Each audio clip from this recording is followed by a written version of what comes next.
day, Jesus went out of the house and sat beside the sea. Such great crowds gathered around him that he got into a boat and sat there, while the whole crowd stood on the beach. And he told them many things in parables, saying, "Listen, a sower went out to sow.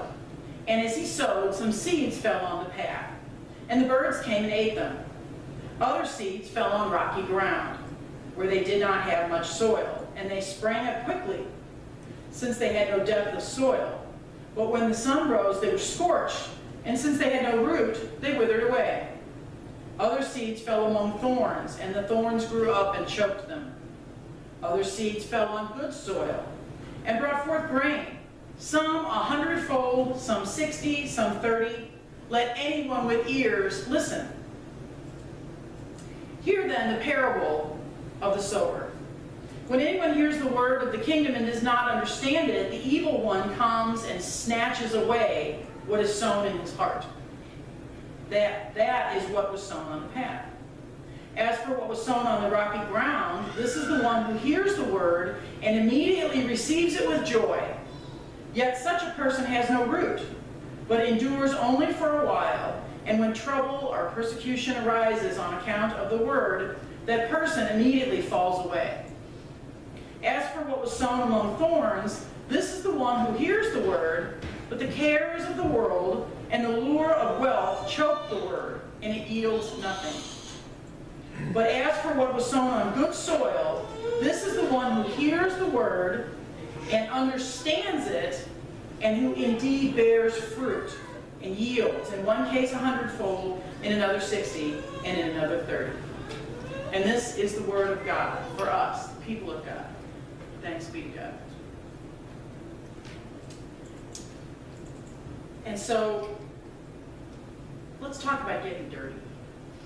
Getting dirty. I like getting dirty. I like playing in the dirt.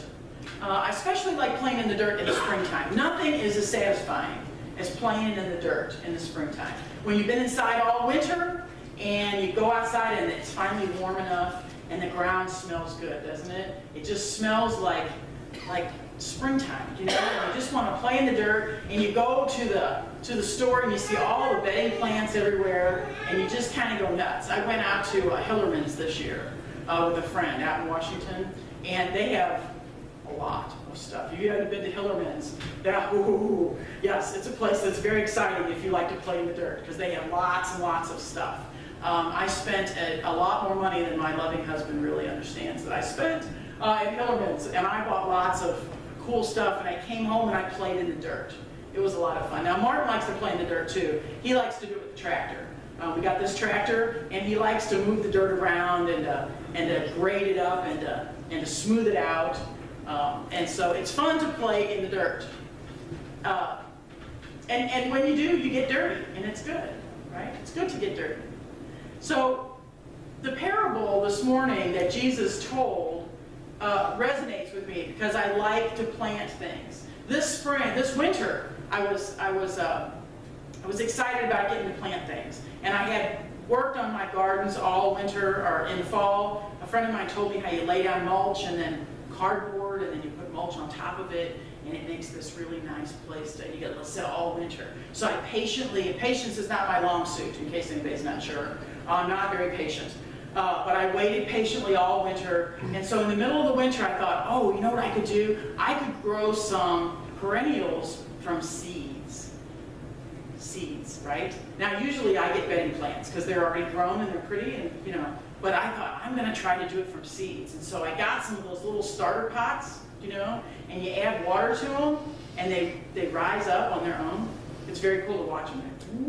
They shoot right up, and I put the seeds in there, and I found a nice spot on the floor in front of the sliding glass door, and I thought it would get a lot of light there.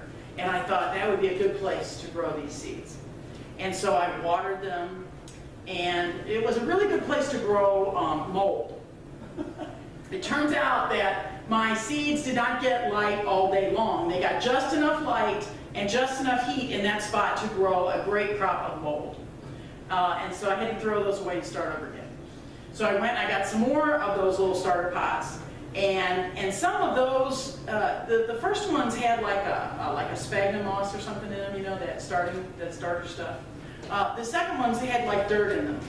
And they swelled up, but it wasn't as nice of stuff. So I worked really hard to grow these little plants from seeds, these tiny, some of these flower seeds are so tiny that you couldn't pick them up. I had to use tweezers to put them into the little pots. So imagine from these tiny little seeds, these plants grow, and these are perennial seeds, and so they should come back every year, right? So from these tiny, tiny little seeds, they're like pepper grains, and I put them in the pots, and I grew some of them, and I managed to get them out in the garden.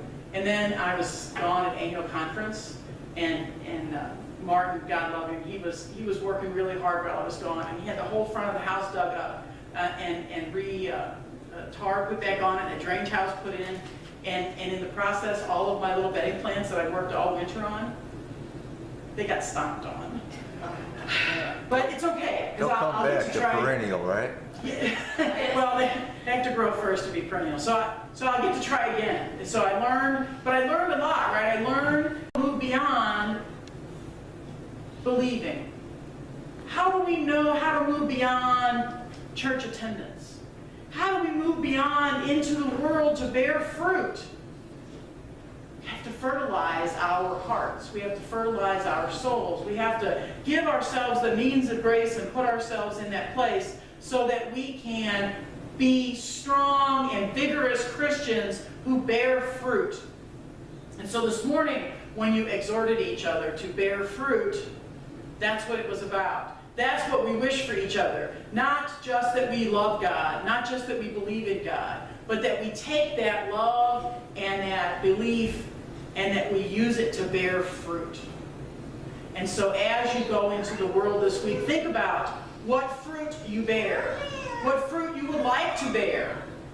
What things are getting in the way of that? Or do you have some weeds that you need to get in there and weed out? Or do you need a little fertilizer on that to make it grow a little stronger? Maybe you need a little bit of both.